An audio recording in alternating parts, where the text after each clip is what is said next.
সব সময় তো কোনো না কোনো সংকট থাকেই, কোনোটা তৈরি করা হয়, কোনোটা অনিবার্যভাবে আসেই, এটা কোনো বিচিত্র ব্যাপার না। আমরা তার মধ্যে দিয়ে এগিয়ে যাই। এর চেয়ে অনেক বড় সংকট আমরা অতিক্রম করেছি, কাজেই সংকট অতিক্রম করা সম্ভব হবে। আর কিন্তু সংকট যে নাই এ কথা বলা তো ভুল হবে। কার জীবনে কোনো সংকট নাই এটা কেউ বলতে পারবে? কোন সময়ে রাজনৈতিক কোনো সংকট থাকে না এই কথা কি বলা যায়?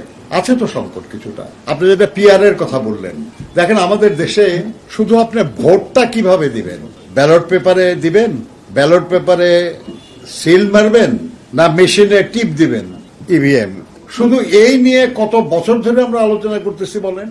কত বছর ধরে আলোচনা পর্যালোচনা চলতেছে, এখন পর্যন্ত কি তার ফয়সালা হয়েছে? আর আপনি গোটা নির্বাচন ব্যবস্থা বদলে দিতে যাচ্ছেন। যেভাবে সারা জীবন মানুষ ভোট দিয়েছে, প্রতিনিধি নির্বাচন করেছে, আপনি সেটা বদলে দিতে চাচ্ছেন। পিআর এর মাধ্যমে আপনার কোনো প্রার্থীকে ভোট দিবেন না, আপনি ভোট দিবেন দলকে, সেই প্রতীকে। কোন সুনির্দিষ্ট ব্যক্তিকে কেউ ভোট দিচ্ছে না, কোন সুনির্দিষ্ট ব্যক্তি তার প্রতিনিধি হচ্ছে না।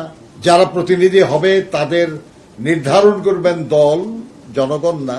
এবং তারা কেউ কোন নির্দিষ্ট এলাকার এমপি হবেন না, তারা হবেন দেশের এমপি। জনগণ তার সমস্যা নিয়ে কার কাছে যাবে এটা নির্ধারিত থাকবে না। এরকম একটা বড় পরিবর্তন, যারা দেশের মালিক জনগণ, সেই জনগণকে আপনি এখনো পরিষ্কার করতেছেন না। কারণ গণতন্ত্র যেমন একটা কনসেপ্ট, একটা ধারণা, কিন্তু এটা অনুশীলন হয় বিভিন্ন দেশে বিভিন্নভাবে। আমেরিকায় যেভাবে গণতন্ত্র অনুশীলন হয়, ইংল্যান্ডে তো সেইভাবে হয় না, ফ্রান্সে যেভাবে হয়, ভারতে তো সেভাবে হয় না, এমনকি নেপালে যেভাবে হয়, বাংলাদেশে সেভাবে হয় না। তার মানেটা কি? সবাই গণতন্ত্র অনুশীলন করে, কিন্তু এক এক দেশে এক এক ভাবে সেটা অনুশীলন হয়। পিআরও এরকম একটা কনসেপ্ট, এটা একটা ধারণা, কিন্তু পৃথিবীর বিভিন্ন দেশে এটা বিভিন্ন ভাবে অনুশীলন হয়। কাজেই ধারণার উপর তো জনমতের সৃষ্টি করার কোনো সুযোগ নেই। কি পদ্ধতিতে আপনি সেটা বাস্তবায়ন করতে চান, কার্যকর করতে চান, এই নিয়ে আমরা কোনো দলকে কিছু বলতে শুনি না। জনগণ এই সম্পর্কে কোনো কিছুই জানতে পারে নাই, জনগণের কাছে কেউ এই বিষয়টা পরিষ্কার করে নাই, অথচ জনগণের উপর আমরা চাপিয়ে দিতে চাচ্ছি একটা নতুন পদ্ধতি যে সম্পর্কে তাদের কোনো ধারণা দেওয়া হচ্ছে। এটাই হলো প্রশ্ন আমাদের কাছে।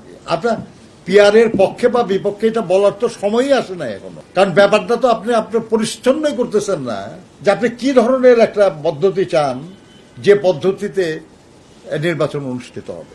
আমরা কি কেউ জনগণকে কখনো জিজ্ঞাসা করেছি?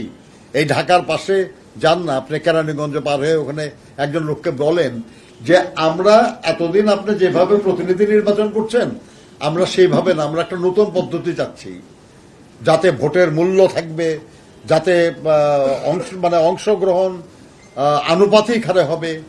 সেখানে আপনি কোনো ব্যক্তিকে না, আপনি দলকে ভোট দিবেন।